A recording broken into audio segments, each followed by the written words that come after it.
Thought and Thunder should hint at it. Hi, my name is Morphsuit America, and in this video, I'll be talking about 5 differences when it comes to the global and Japanese PSO2. This is going to be a series. This particular video is going to be talking about Mission Pass, Battle Pass tier missions.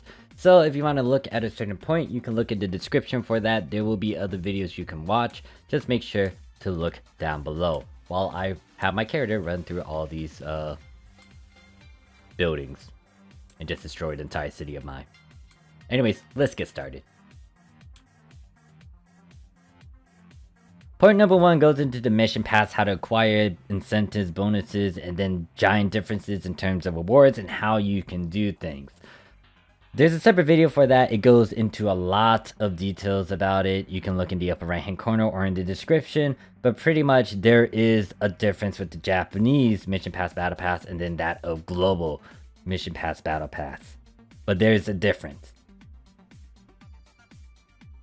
This point is to talk about the daily missions. They are pretty much the same. It depends on your level and all that, but once you get to level 50 and up, you should have the mission where it tells you to do super hard, ARKS quest, limited quest, or free field, to use a food consumable item, to take a drink, to complete a daily order, and if you complete all 4 of these other daily orders, you get a silver key. So they are pretty much the same. There is a slight difference, and it is with the tier missions over here. Over there in global, you have a 1, and you'll see that in a bit. But over here on the Japanese PSO2, we have a 2.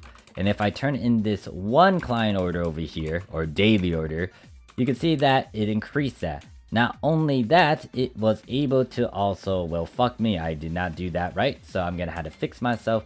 But the thing is, it did complete this, and now if I decide to turn all 5 of these in, that is an immediate mission pass tier increase. Not only that, it should notify me that I am now in overrun. So I unlocked 3135. But that is 1 level. And you'll see, especially with the later half when I go into global in a few seconds, there's a huge difference. I am on the global PSO2. I'm going to click on daily missions over here, daily ARKS missions. You can go through these quickly, but as you can see, in terms of the tier points, it is different. It only gives you 1. These are the same missions that you can do on the Japanese side once you hit 50 and above, but the difference is that 1 tier mission. And if you didn't do your math, Japanese one, if you just do it every day, just doing your daily ARKS missions, you can get 1 level up in your tier mission. So you can, if you do it for 4 weeks straight, if you make sure to do it on all 28 days, you can get 28 level ups. Over here on the global PSO2, it is different. It is halved. You only get 14 for 4 weeks, for a month, roughly around. So why is this still at a 1? This should have been at a 2. The tier missions. Now, I'm on the Japanese side. These tier missions are straightforward because guess what? This is accessible and easy even for a new player because there is no difficulty. There are no specific things, and you'll see a difference when I go on the global side. As you can see, if you read that mission detail, it is very straightforward. Now, the one you might have a bit of issues with is the 30 client order ones, but there's a way to go around it. I have a video up right hand corner or in the description that shows you how you can use your support partner to easily cheese these 30 client orders, but it will take some time. Other than that though, all of these are straightforward. Even though it is a dummy number of 300, the target is low. So if you are new to the game, especially if you see this Oceanid one, guess what? You can use this to your advantage because not only are you unlocking all these different maps and you might go into this area, you're killing these things at a low level and it counts towards this, which then allows you to unlock tiers on your mission pass battle pass. And this is a good number of these quests. And some of these are straightforward, and not only that, some of these are going to be continuing on in the next week as well. Big ones would be the urgent or the emergency quests, this 10 special gift, the 30 client orders, the usually 50 infected enemies, and then the trial orders. And then when it comes to the specific mobs, it might differ, but it is easy to do. You don't need to be at a high level to do it compared to that of global. I am on the global PSO2, and I would just say this, trying to avoid my opinions. Well, I might insert it at the end. But the tier missions are very specific. They cannot be accessed by new players, especially if you look at something like this with ultra hard content, because they had to get to level 80, and that will take some time.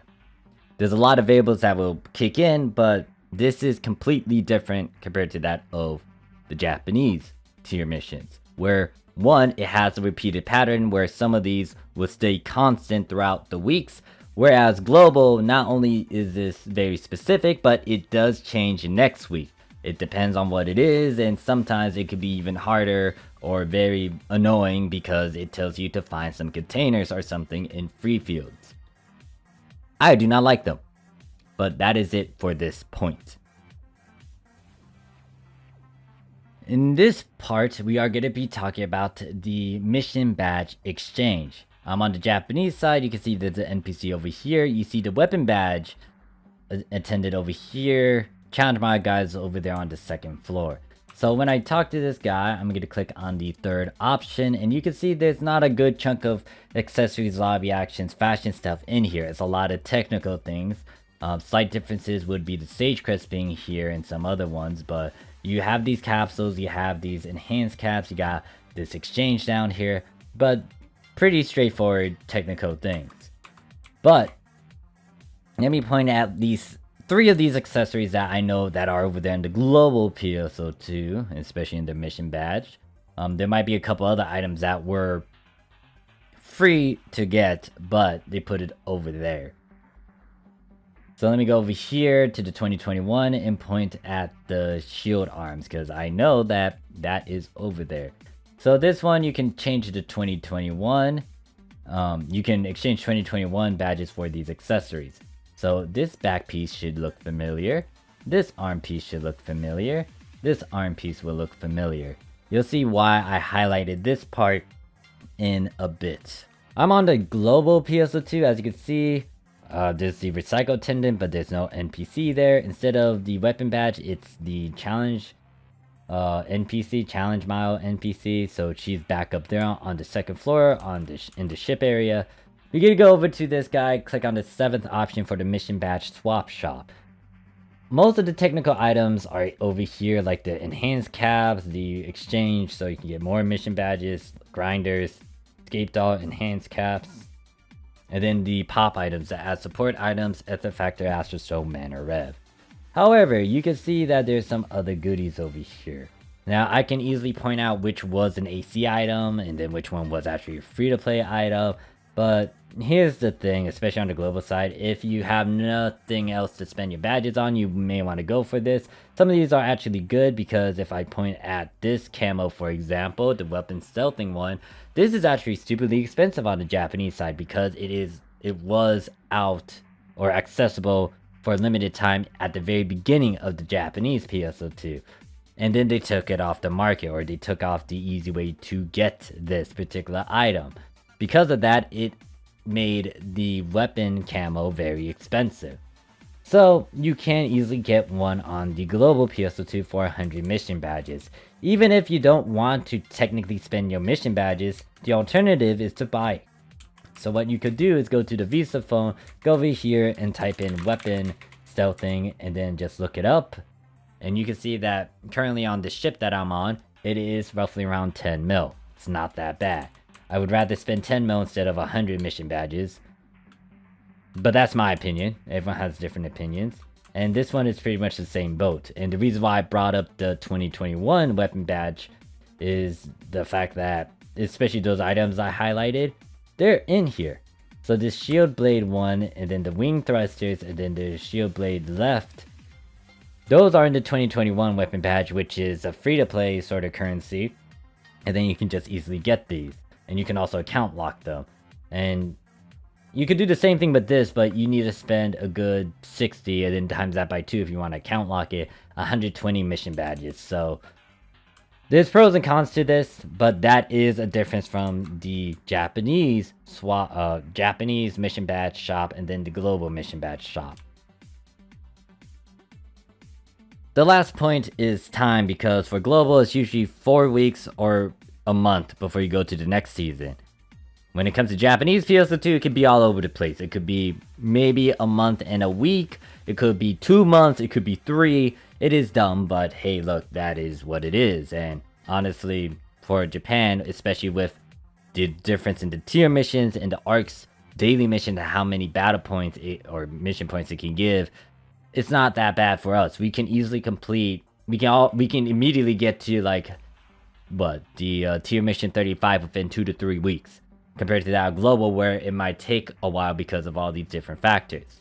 So time, that's a huge difference. Like, do you have the time to do all these things? You had to divert a lot of time to do these tier missions, whereas those of Japan might be able to breeze through it. Or are you okay with it because, you know, this is some activity to run and do, an excuse to do something?